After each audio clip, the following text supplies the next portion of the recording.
올케와 대판 싸우고 난 후 답답한 마음에 글을 씁니다. 올케는 난 사치가 심하지 않다. 오히려 다른 여자들보다 적게 쓰는 거다. 라고 주장을 하고 있고 저는 올케가 경제관념이 없다고 주장하고 있는 상태입니다. 올케와 저는 중학교 동창으로 얼굴만 아는 사이였다가 가족이 된 케이스인데 그래서인지 좀 편하게 지내는 편입니다. 올케는 3년 전 코로나 시국에 권고 사직을 당했고 그 뒤로 쭉 주부로 살았습니다.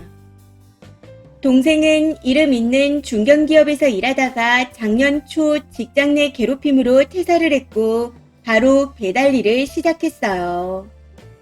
우울증과 불면증이 심한 상태였으나 올케가 직업이 없는 상황에서 가장인 동생까지 놀 수 없었으니까요. 해서 하루 12시간, 15시간씩 배달 일을 했습니다. 그 사이 올케가 갑자기 미용실을 하고 싶어. 나도 돈 벌어서 남편의 짐을 덜어주고 싶어. 하고 말하기에 동생이 감동받아 올케에게 미용 학원비부터 매장 권리금까지 다 지원해줬습니다. 문제는 손님이 없다는 거죠.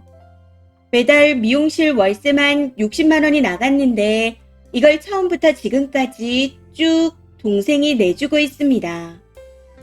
이에 올케는 신규 매장이라 홍보비가 필요하다 하더군요. 홍보만 되면 월세 정도는 벌 수 있다 말하며 최소한 가게 경제에 마이너스가 되지 않게 하겠다고 호언장담을 하더라고요. 해서 제가 홍보비로 200을 그냥 줬습니다. 근데 그 이후에도 월세 60만 원은 동생이 계속 내고 있네요. 올케는 미용 재료비 정도는 번다고 하는데 아니 그 정도면 그냥 가게를 접는 게 맞지 않나요? 해서 이만 접으라고 여러 차례 말했지만 배운 게 아깝고 들인 돈이 아깝다며 거부하고 있습니다. 제 동생이 능력이 없어 자기도 돈을 벌어야 한다며 계속하길 원하고 있네요. 코로나가 끝나서 지금은 배달일이 많이 줄어들어 동생이 한 달에 400 정도 번다고 합니다. 하루에 12시간 이상 밖에서 일하면서 삼각김밥 하나도 비싸서 못 사 먹는다고 하네요.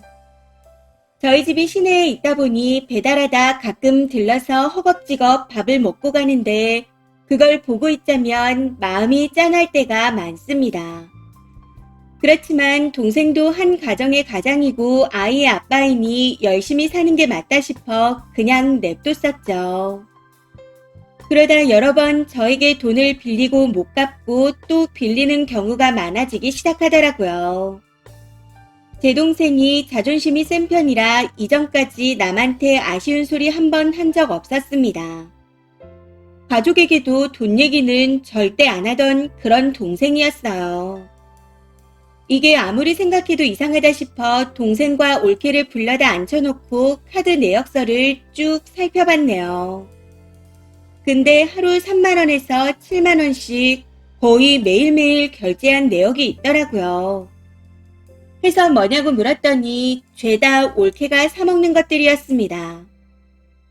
아침에 커피 5,000원과 케이크 8,000원짜리를 사서 미용실에 출근하고 점심은 미용실 근처 패밀리 레스토랑에서 먹는답니다. 이게 주 3일 정도 먹는 것 같더군요. 그리고 저녁엔 일하느라 힘들다며 집에서 아이랑 둘이 배달 음식을 2만 원에서 4만 원 정도 결제했고요. 이것도 주 3일 정도 배달시켜 먹는 것 같더라고요. 거기다 주 1회는 스트레스 받는다며 동네 친구를 만나 밥, 술, 노래방 코스로 평균 3만 원에서 많으면 10만 원까지 결제했던데 내역서를 보고 있자니 한숨만 나왔습니다. 제 동생은 올케가 카드를 긁고 있는 시간에 배달을 뛰며 저녁도 굶는데 집에 들어가면 다 먹은 배달 용기만 있답니다. 음식 없냐 물어보면 동생이 올케한테 카드 많이 쓴다고 뭐라고 해서 아이랑 자기 것만 2인분 시켜 먹었다고 한대요. 이 말을 듣고 해도 너무한다 하니 너도 밖에서 사 먹으면 되잖아. 왜 혼자 돈 아껴놓고 나한테 눈치 줘? 하고 말합니다. 동생은 밖에서 2,000원짜리 김밥도 비싸서 안 사 먹고 카드 자체를 아예 안 쓰는데 올케는 하루 종일 카드를 긁는 거예요. 너무 어이가 없어 도시락을 싸다니라 말했더니 그럴 시간이 없답니다. 자기가 남들처럼 명품 가방 해외여행을 다니는 것도 아니고 최소한 먹고 싶은 걸 먹고 사는 게 뭐가 문제냐고 합니다. 말하는 게 너무 당당하고 잘못한 게 아예 없다고 하니 대화 자체가 되지 않더라고요. 그래서 제가 미용실 당장 접어. 더 이상 월세 지원은 없을 거야. 하고 못 박았고 신용카드를 뺏고 난 후 체크카드만 들고 다니라 했습니다. 그랬더니 애 간식 사고 저녁 시켜주려면 체크카드로는 안 된다고 박박 우기네요. 해서 장 봐서 집밥 해먹이라고 했네요. 그런데도 올케는 먹고 싶은 거 못 먹고 사는 자기 인생이 너무 불쌍하고 처량한가 봅니다. 다른 집에서 이 정도 쓰는 건 오히려 적게 쓴다고 칭찬받을 일이래요. 제 동생이 능력이 없어 돈을 못 버는 게 자기 탓은 아니지 않냐 하는데 기가 차서 말이 안 나올 지경이었습니다. 애 낳고 사는 부부라면 월 소득 상한에 맞게 소비를 해야 한다고 아무리 설명해도 무조건 명품 가방 하나 없다는 말뿐입니다. 옷 사고 네일하러 다니는 여자들에 비하면 쓰는 돈이 없다고만 하네요. 자기처럼 적게 쓰는 여자 없다고 저도 결혼해서 애를 낳아보면 안다는데 월 4,500 버는 저는 결혼을 해도 올케처럼 카드를 긁고 다닐 것 같지는 않습니다. 제가 한 달 용돈으로 교통비를 포함해서 3, 40 정도 쓴다 말했더니 자기는 용돈이 하나도 없답니다. 그러면서 먹고 싶은데 쓴 돈은 살아가는데 꼭 필요한 음식을 섭취한 거라 용돈이 아니래요.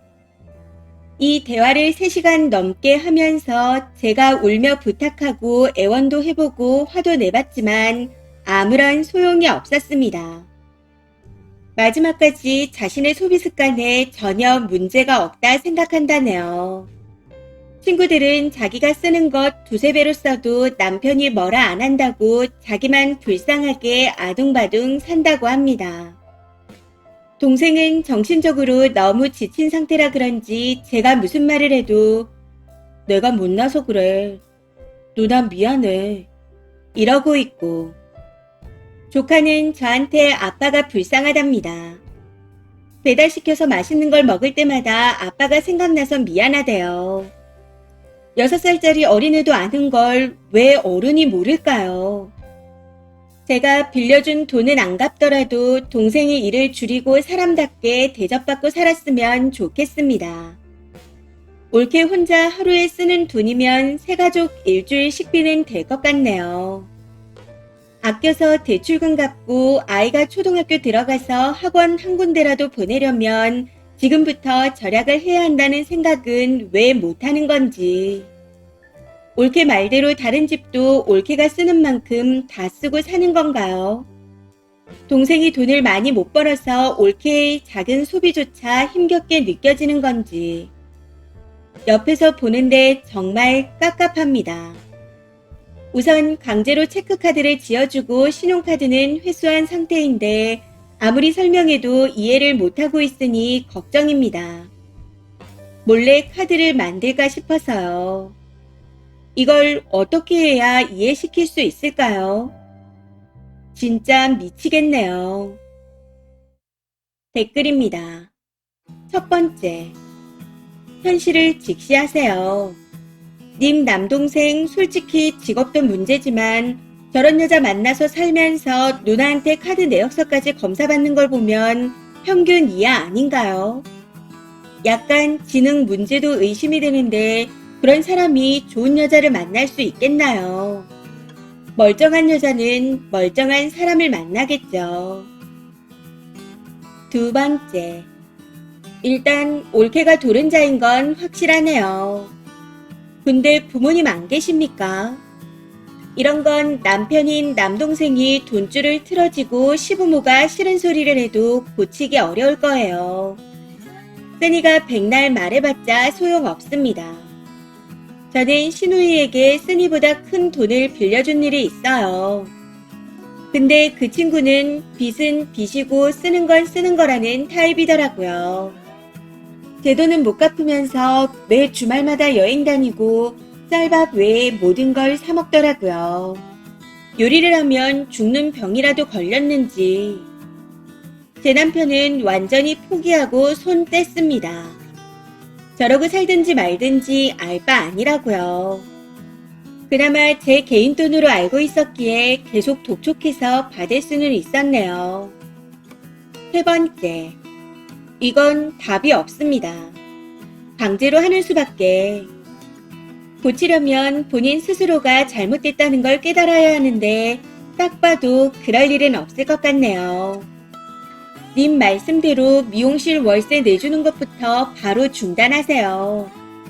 짐작컨대 가게를 안 접는 것도 일한답시고 집안일을 안 하려는 수작인 것 같습니다. 피곤하다는 핑계로 매일같이 배달 음식을 먹는 것만 봐도 알겠어요.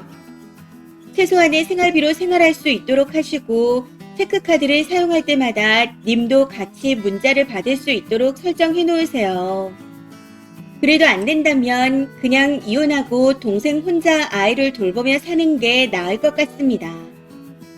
돈만 축내는 와이프 먹여 살리다가 동생이 먼저 죽겠어요. 이번 사연은 여기까지입니다. 시청해주셔서 감사합니다.